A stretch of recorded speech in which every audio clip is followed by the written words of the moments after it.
తెనుగోళ్ళు ఇచ్చిన శిల్పక పండ్లు తేనె మామిడి పండ్లు తీయంగా దిందామె తీరొక పండ్లు చిలక నేరేడి పండ్లు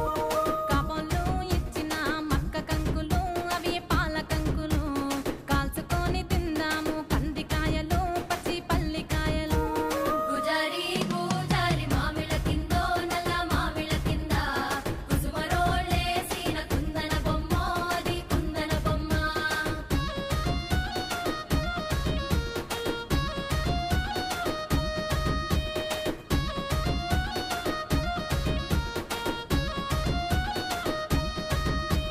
బెస్తోలు పెట్టిన పచ్చి చేపలు అవి వట్టి చేపలు